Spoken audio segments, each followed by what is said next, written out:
everybody. Wanted to welcome you to a Covenant Technology Partners installation, I guess, of one of our webinar series. This morning, we're going to be speaking about AI and a little bit about Covenant before we jump in and before we introduce Liam. So just so you know where our background is, where we're coming from, Covenant is a St. Louis, Missouri headquartered AI firm. We've been around 20 plus years and have evolved with AI like a lot of our clients and a lot of our colleagues are. So really what our goal on this webinar series, is to open up a discussion about not just how you do something, but whether or not the tools that you're applying are right for you, the value that you're going to get out of them, as well as how to kind of look and measure for that, targeted towards you, as opposed to just going cookie cutter and generic. So with that being said, we're going to be listening to Liam Baisley this morning. Liam is a colleague of ours here at Covenant who is a AI developer. He is a senior developer within our organization and is going to explain to us some of the goals that we just talked about. So Liam, I'll just go ahead and shut up at this point and turn it over to you. So thank you. Cool, thanks Grady, and thanks everyone for joining. Like Grady said, my name's Liam, and I will jump straight into it. So today we're going to talk about AI coding tools for small and medium software development companies. And I'm going to take us through a quick agenda here. We are busy with introductions.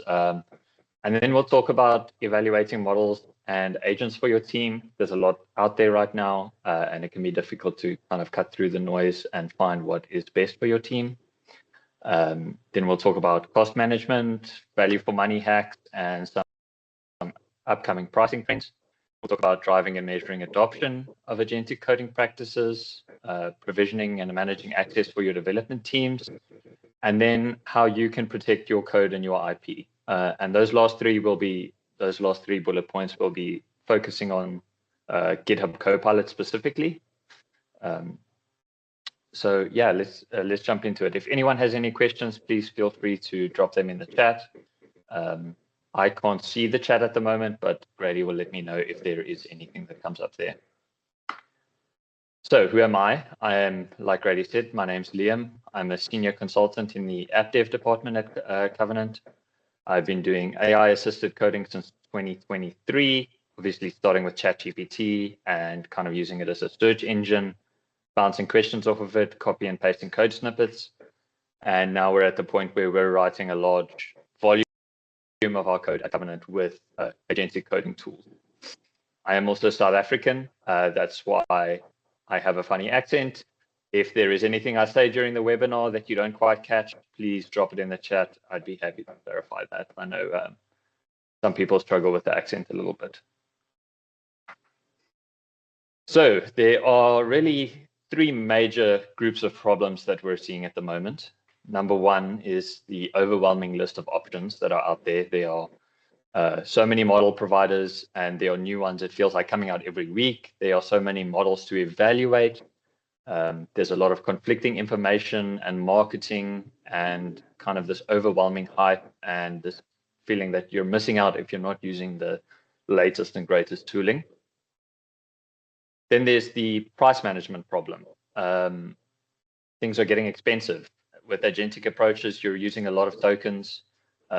Your costs can soar. The industry is starting to move towards consumption-based pricing over subscription-based pricing. GitHub Copilot is one that's just made that change. And then we're also seeing some non-transparent pricing models, which can make it a bit difficult to forecast what your prices are going to be for the month based on your usage. And then the third problem is access management.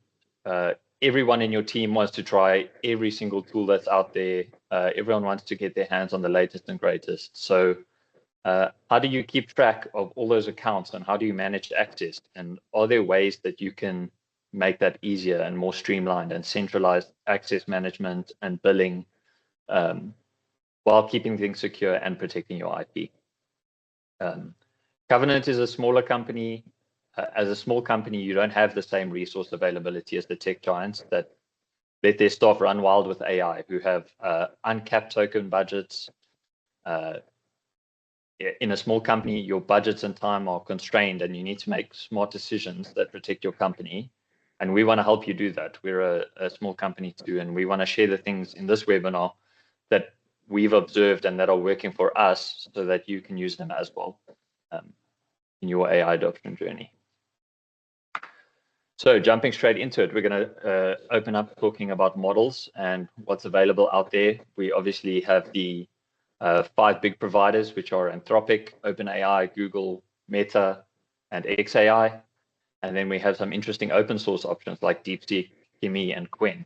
So Anthropic gives us Claude, OpenAI gives us GPT and the Codex models, Google gives us Gemini, Meta has the open source Llama models, and xAI has Grok.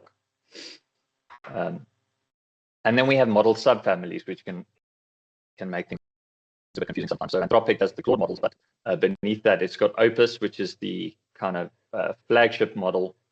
And then below that, it's got Sonnet and Haiku, and the, I guess, intelligence of those models decreases as we go down those lists, and the context windows decrease as well.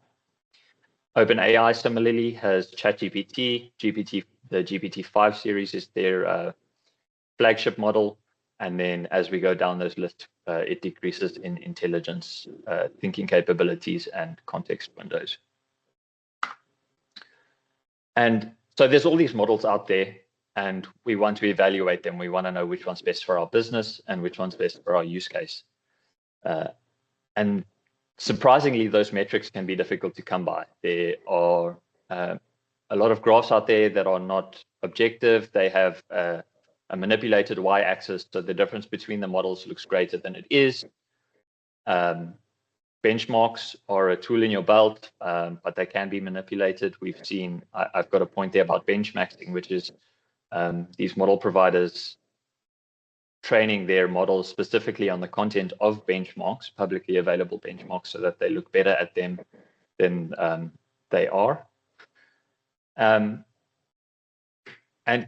yeah, like I said, misleading graphics.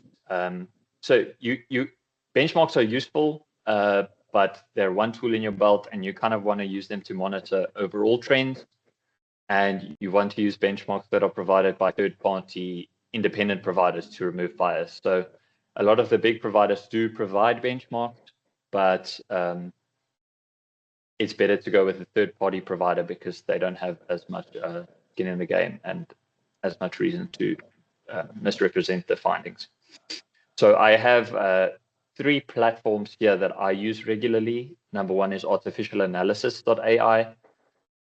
So they perform intelligence, quality, performance, and price benchmarking on AI models. They provide a performance score, a blended price, speed, latency, and response time metrics in a leaderboard style layout, so that it's easy to evaluate different models against one another. They benchmark open source and proprietary models, which is quite useful. The second is Arena AI, and Arena AI works by allowing users to compare model outputs and vote on the best answer. So users will come in and prompt the AI with a question, and they'll get 2 side-by-side responses, and they can vote on which they believe is best. And that also gives you a leaderboard, and those results are summarized on a leaderboard with a test-style ELO rating. And it also includes input and output token pricing and the total number of votes that model received. Papers with Code is a bit different. Oh, sorry, Arena AI also benchmarks proprietary and open source models. Papers with Code is a bit different. They focus more on research papers. So the homepage for that site lists research papers, many of which have benchmarks included. And they will then provide graphics and visuals for those papers so that it makes them easy to understand and read through. And they do also have a leaderboard style ranking of models, but they are focused specifically on the open source models. Right, so which model do you need? That's going to depend on a lot on how you're using the model, the work you want them to do, and your output expectations. If you're simply looking for an advanced search engine experience, wherever you can get the cheapest tokens is probably best. But if you're using it for something more complex like development work, it might be worth evaluating models more in depth so that you can get a better idea of what might work best for you. At Covenant, what we're experiencing is that we get great value for money from non-frontier models, especially for writing code. So internally, we use the Claude Sonnet family of models quite often, and we find it's a great middle ground. Opus is quite expensive, but obviously very intelligent, and Haiku is very cheap, but doesn't quite do the job we're looking for. So Sonnet sits right in the middle. And we find it very competent for development work at a great price. So unless you're doing incredibly complex, cutting-edge development work, frontier models might be overkill for what you're doing. And I would really highly recommend giving other model families a try. Integrate them into your workflow and take a look at how you find the outputs and whether that's valuable for you. Some models that may be worthwhile, like I said, we use Claude Sonnet, but Gemini 3.5 Flash, GPT 5.4 and 5.3 codecs, and Qwen 3.7 Max, which is an open source option, might all be good ones to try in your development workflow. In order to save costs, we also see a lot of people working with the plan expensive, execute cheap strategy. So essentially what that is during the plan phase of agentic development, when you're having your agent write a plan to execute a specific feature, you use an expensive model like Claude Opus. And once that plan is ready and written in a markdown file, you can switch over to Claude Sonnet or one of the cheaper models and have the cheaper model execute the plan. And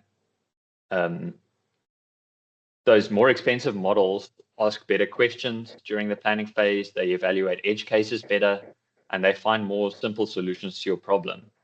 And then includes all of that context in the planning file, and that can be handed off to a cheaper model who doesn't have to make those decisions or evaluate those edge cases, and it can then just handle the execution.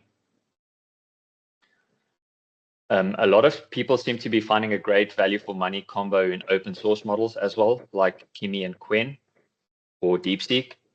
But it is important to consider data privacy when you're using these options. Those are offshore models, a lot of them based in China. So you do need to keep that in mind if you're doing sensitive work. But the great part of them being open source is that there are domestic companies that are hosting these models and can provide a safer experience for you when using these models. Azure hosts some of the open source models. I believe it has DeepSeek and Qwen. So if you would like to try those open source models, Azure can be a great way to use them in a more secure way. So just some competence comparisons here. The top graphic here is from Arena AI, and the bottom is from artificial analysis. And so you can see, looking at Claude Opus 4.7, the thinking model, and Claude Opus 4.7 standard, they really don't rank that much higher than Claude Sonnet 4.6 at the moment in both of these indexes. Claude Opus 4.7 Max is scoring 57 in the Artificial Analysis Intelligence Index, and 4.6 is scoring a 52. And we're looking at input token and output token pricing here. So Claude Opus 4.7 is coming in at $5 per million input tokens and $25 per million output tokens, compared to Claude Sonnet 4.6, which comes in at $3 per million input and 15 per million output tokens. So quite a significant cost saving there just by downgrading to a slightly less intelligent model. But like I said, the difference between the intelligence indexes there is quite low. So you're getting a great experience from these models, but at a lower cost to you. So these benchmarks provide a fantastic way to evaluate the price versus competence of what's currently available. So this is a small snapshot, but we can take a look, especially in the blended pricings here, which is the output token price over the input token price, we can very quickly compare models' intelligence against what it's going to cost you, more or less. Perfect. A little word on the plan expensive, execute cheap strategy. So the models on the left are the ones that people are generally using in the planning phase. Things like Claude Opus, GPT 5.5x High, and Gemini 3.1 Pro. And then once they get to the execution phase, they're handing off to models like Claude Sonnet, GPT 5.3 Codex, and GPT 3.5 Flash. And just as an illustration, the models on the left have blended prices, output over input token, between $1.73 and $4.10, and the models on the right have blended prices between $1.31 and $2.46. So coming in at nearly half the price of the expensive models there. Right, so the other goal is to, because there are so many options out there, you want to preserve flexibility for your teams. You want your teams to be able to experiment with as many models as they can, but you don't want to be maintaining 5 or 10 different accounts with different model vendors. That can become a bit of a nightmare. So what is the best way to do that? And one of the best ways that we have found is to use an AI gateway. And an AI gateway is basically a centralized service like GitHub Copilot that allows you access to multiple different models from different providers in one place. So you can centralize your billing, you can centralize access management, and you don't need to manage several accounts with all the different providers. You are unfortunately going to pay a small price for the convenience of centralizing access, but for a lot of companies that is worthwhile because of the benefit of being able to manage everything in one place. We'll talk about this a little bit more later when we focus in on GitHub Copilot, but I just wanted to mention it here quickly. Moving on to coding agents and what's available out there. There are also a lot of options. Microsoft provides GitHub Copilot, OpenAI provides Codex, Anthropic has Claude Code, and then there are other independent ones like Cursor and Windsurf. And then there are some really good open source options here as well, like OpenCode and Klein. We've used OpenCode quite extensively internally at Covenant and had great success with it. So it's definitely worth evaluating those open source options when you're looking to adopt agents in your development workflow.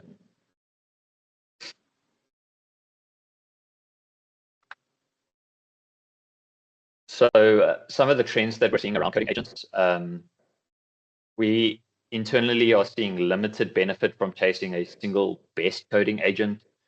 The development of these coding agents is moving so quickly that when a successful feature is released on one, it's very quickly duplicated by the rest. So we're seeing diminishing returns in chasing the best coding agent.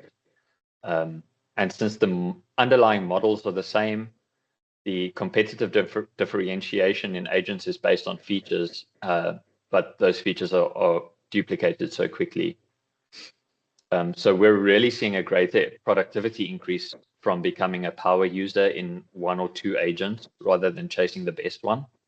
So internally, we're establishing workflows, we're establishing custom agents and tools based on how we work and what we're working on. And these seem to make the most meaningful impact on productivity rather than using an out-the-box coding agent. In a lot of ways, we're seeing agents become like IDEs, where it comes down to your personal preference and creating a productive environment for yourself. So if your developers are already comfortable with and established with an agent, I would discourage chasing the next best thing and rather look at how you can help them build a workflow and environment that maximizes their productivity. And by creating that environment where they can experiment with new models as they like and creating opportunities for them to share that learning, that can create a lot of valuable or a lot of value in your teams. We try to share knowledge internally in our teams as often as possible. And I must say I learn a lot from my colleagues in how they're doing things with their agentic setup. So that can be a really valuable thing to do.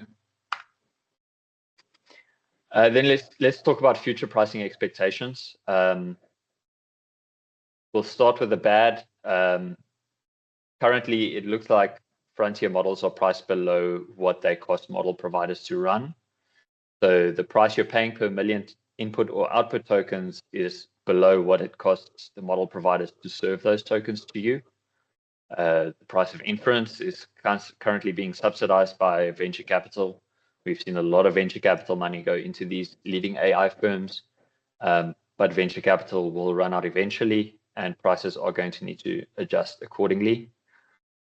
We saw a very similar trend with some of the big tech companies like Uber or the major cloud services, where they were cheap and subsidized in the beginning, and that helped them to secure a large market share, but they had to turn a profit at some point, and we saw those services become more expensive over time. So it's very likely that we see a similar trend in the AI space. In addition to subsidized pricing, the compute costs associated with serving and training models are currently extremely high. Estimates for the cost of training frontier models are in the hundreds of $millions at the moment. So all of this is pointing to current pricing not being sustainable, and price increases on the horizon. No one knows when that might happen, but it is a good idea to prepare for that. The good news is there are some counterpoints to my previous slide. Infrastructure efficiency gains are very real. So there are efficiency gains in the training process. We are seeing new chips being developed specifically for large language models, both for training them and for serving them. They operate far more efficiently than more general purpose chips. So you're getting cheaper compute and reducing the costs of training and serving that inference. There are also multiple large players currently developing models. Luckily, there is no monopoly on who has the best models at the moment. And there are seriously competitive open source providers like DeepSeek that are catching up very quickly to the frontier firms. And this competitive pressure helps to reduce pricing power and should result in lower overall costs. These companies are also very large, so they can take advantage of economies of scale. So they can get lower unit costs for infrastructure and other resources, and that means lower cost for end users. So what should we expect? Like I mentioned, we should see some level of price increase in the future, but it's very difficult to narrow that down to how much more expensive these models will become. So I see a lot of people online saying that the price of AI is going to increase 10x or 15x. I don't think that that's realistic, just based on my last slide. The subsidies are real and the costs to these firms are high, but there are the innovations in efficiency and training, and that's going to offset some of the pricing pressure that the model providers are going to experience. That being said, these companies do need to become profitable at some point. OpenAI plans to turn a profit by 2030 and Anthropic by 2028. So over the next 5 years, we may see increases 2 to 4x, depending on the advancements that can be made around training and infrastructure. And that's on consumption-based pricing specifically. So if you are operating on a subscription, your pricing increases are different, but that is going to represent potential pricing increases for direct API consumption. We are also we're seeing companies move towards consumption-based pricing. GitHub Copilot moved over earlier this week to consumption-based pricing instead of subscription-based pricing, because the cost of consumption and inference on a subscription-based model almost always exceeds the price that you pay per month. So companies are losing a lot of money on those subscription-based models, and it's very likely that they move towards a consumption-based pricing plan. What we may also see is that companies keep the price of their frontier models competitive as a way to attract the market share, and then make most of their money on lower tier models or older models. And that hopefully, I guess, will support their frontier models and secure them a larger market share because their frontier models are cheaper. So moving on to the section about Copilot more specifically, and using Copilot as an AI gateway. Firstly, why should you use an AI gateway? And we spoke about this briefly earlier, that using an AI gateway allows you to maintain flexibility and centralize billing and access management. GitHub Copilot also gives you access to some great metrics around adoption and success that we'll talk about a little bit later. And it can also help you manage access and billing, set cost caps and budget alerts, that kind of thing. And then it has some great IP protection features that can protect you from copyright infringement claims and manage your IP according to your IP strategies. So some of the benefits of using AI Copilot as an AI gateway, like I said, you can centralize billing and access management. It gives you the flexibility to experiment with different models without needing to create multiple accounts with all of the different model providers. It can protect you from vendor lock-in. So if you commit to a single provider like OpenAI, the cost to switch to a different provider might outweigh the advantages that you get from switching to a new provider. So we want to avoid locking ourselves into a corner with one single company. At Covenant, we've had great success using Copilot as an AI gateway. Copilot gives us access to models from the 4 main proprietary model providers, being OpenAI, Google, Anthropic, and xAI. And they're really quick to update their list. So recently, when Claude Opus 4.8 came out, it was available on release day on GitHub Copilot. So you don't have to worry about falling behind because you're using an AI gateway. There are options outside of GitHub Copilot that may be worth evaluating. Some of them are OpenRouter.ai, FastRouter.ai, and LightLLM Proxy. We haven't personally used any of these, but they do come highly recommended online. So I thought I'd include them in this slide.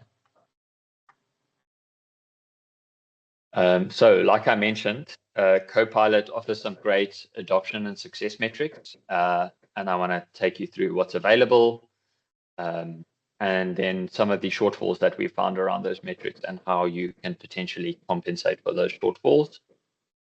I'll talk about model configurability and access restrictions in the next section. Just a note here, our team has been testing Claude Code for the last few weeks. So the graphs I'm going to be sharing are a little bit sparse, but I mainly want to take you over what metrics are available. The metrics are split between 2 dashboards. The first is Copilot usage, and then the second is code generation. And that's just going to split up or give you 2 dashboards to kind of get more granular into how your teams are using Copilot, and then what code specific tasks your team is using Copilot for. So I'm going to get started with Copilot usage. And this is the top of the dashboard. So I've got it split over a couple of slides here just to make it more easily readable. So they start with a summary of your daily active users. So how many users are using Copilot in their IDE? How many people in your teams have adopted agentic development? And then the most used chat model. And then we've got 2 graphs down here, IDE daily active users and weekly active users, to give you an idea of how regularly Copilot is being used in your organization. So this is really nice for getting a quick overview of how well adopted Copilot is in your organization, who's using Copilot as an agentic development tool, who isn't, and you can kind of investigate what other tools people may be using or why they are not using agentic development tools. Following that, we have a metric or a couple graphs around chat metrics. This breaks down how your users are interacting with GitHub Copilot. So it gives you an overview of requests per chat mode. So how many requests were made to an agent per each chat mode. So you'll see them here.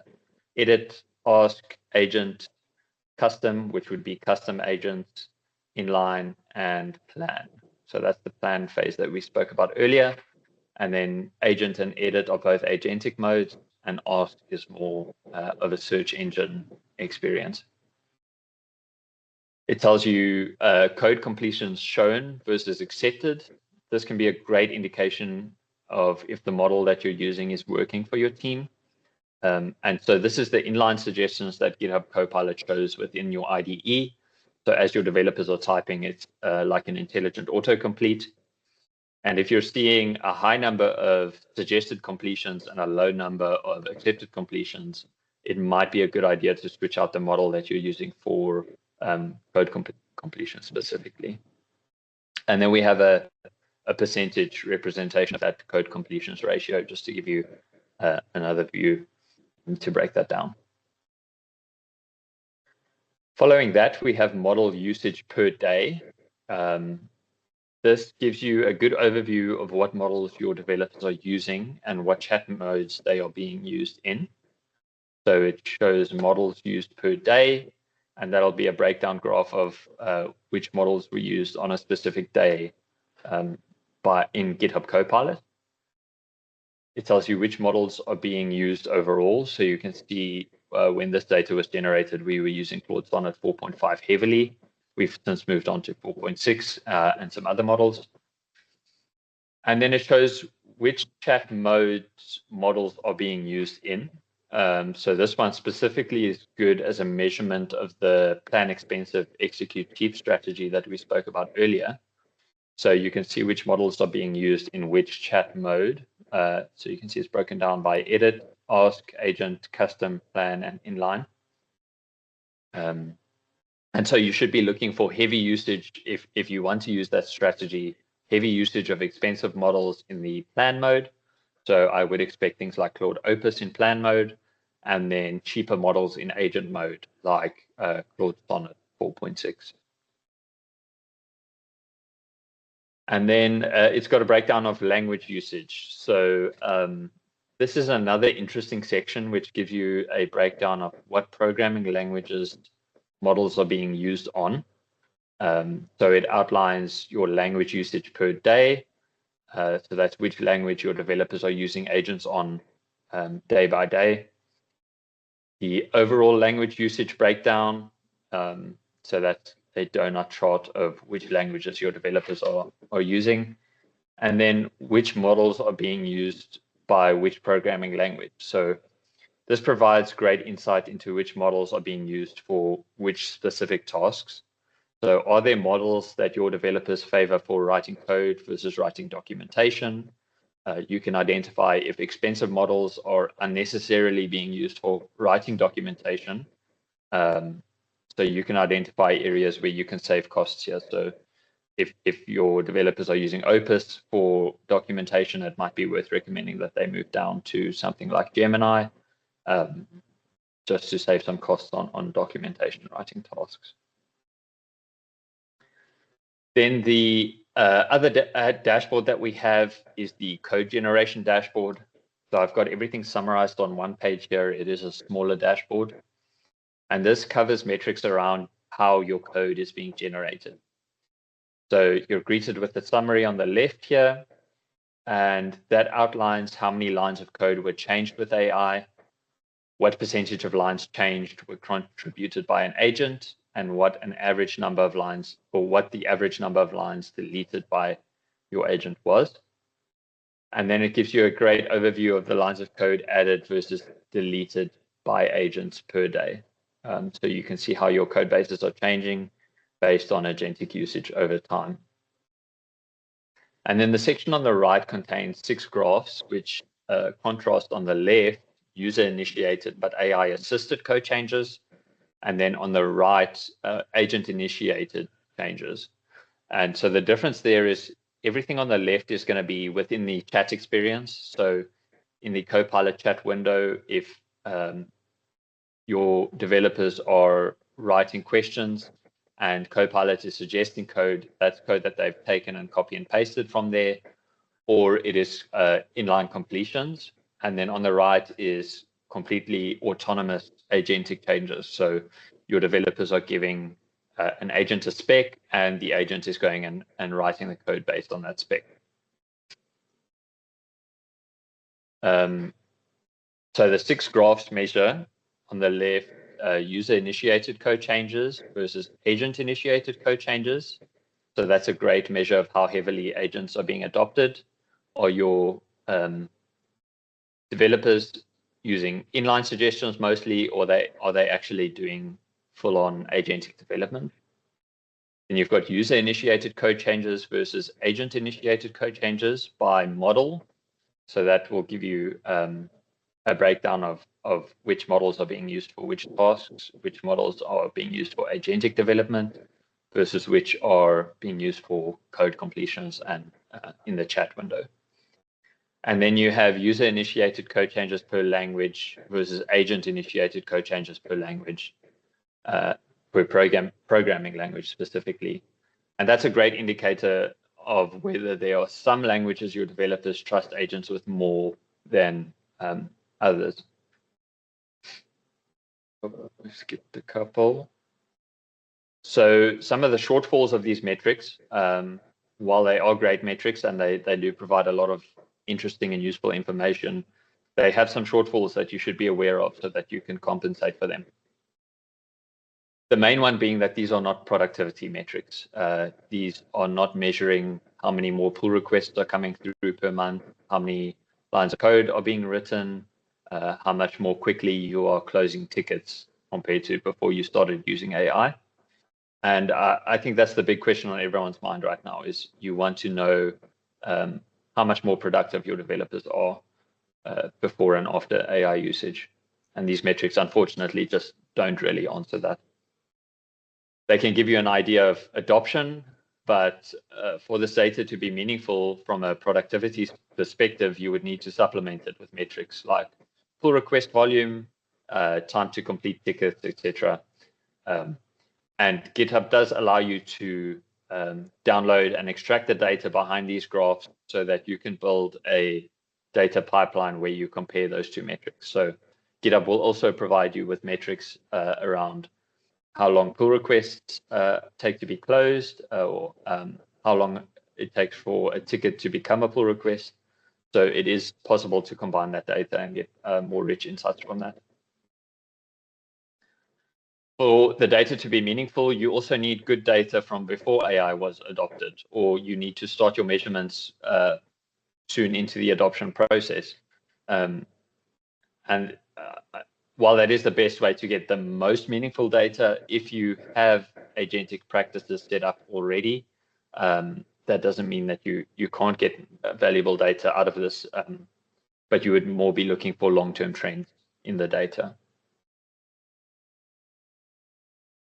The other shortfall is that this only measures adoption through the Copilot agent specifically. So if your team is using another coding agent, like I mentioned, we've been experimenting with Claude Code lately. Your metrics are not going to be as rich as they could be. It does provide some level of data when it's being used as an AI gateway. So when we were using open code, we were using GitHub Copilot as the AI gateway for that. And we still got some data, but it's not as rich as when you're using GitHub Copilot as an agentic development tool specifically. And then talking about access and cost management with GitHub Copilot. GitHub Copilot gives you the ability to turn access on and off to models as you need. So if you'd only like your users to be using Claude, Anthropic Claude models through GitHub Copilot, you are able to do that. And you can get even more fine-grained than that, where you can enable or disable certain specific models. So if you want your users to be using Opus 4.7 instead of 4.8, you can provision that level of access. And like I mentioned earlier, GitHub Copilot currently provides access only to the main 4 providers, which would be Anthropic, OpenAI, Gemini, and XAI.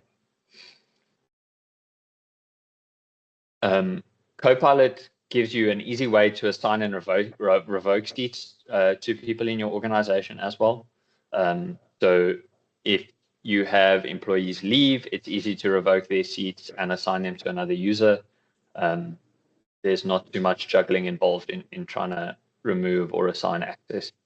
It also works with many of the main single sign-on providers, which makes it easy if you are using Microsoft Entra to manage your organization. GitHub Copilot can work with that. One of the great features, especially with Copilot's recent move to consumption-based billing, is the ability to turn on or turn off additional consumption. So each Copilot plan comes with a quota of premium requests, and they offer 2 plans at the moment, business and enterprise. Business has lower quotas and less functional or features than the enterprise version, but both allow you to turn off additional consumption if your quota is met. Because exceeding that quota results in additional charges. So if someone has, let's say, a runaway OpenClaw instance running on your GitHub Copilot subscription, you can cut that off before it spends too much money. If you prefer not to set such strict cutoffs, GitHub Copilot also gives you the option to set up budgets and cost alerting. So you can get warnings when you're approaching your budget alert, and then you can also set spending caps. So if you'd like your organization to spend a certain amount over their quota, you can set that limit. And once that quota is or that budget cap is reached, anyone who's over their quota no longer has access to those AI resources until your billing cycle resets at the end of the month. And then protecting your IP with Copilot. Copilot offers several great tools for this on their business and enterprise plans.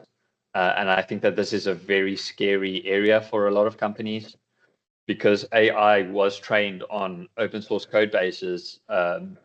Your developers may end up generating code that does not respect the license agreement of those code bases. So GitHub provides 5 tools to protect you or protect your IP. They are context exclusions, data residency, policy controls, audit login compliance, and IP indemnity. And so one by one, context exclusions allow your administrator to specify patterns for files and folders that should be excluded from GitHub Copilot. So if your developers have things like environment files, secret files, any configuration files that might contain secrets like API keys, and you want those to remain on or not go through GitHub Copilot, you can specify patterns so you could exclude those environment files. Context exclusions are not included in agent mode, unfortunately. And the reason for that is the agent can access those files through other means, like calling tools to read those files. But you can use another tool by GitHub called secret scanning to make sure that you detect and remove any secrets that were accidentally committed to your repository by agents. And that will scan not only your code, but issues, comments, commit messages. So that gives you a bit of peace of mind that your secrets aren't going to leak.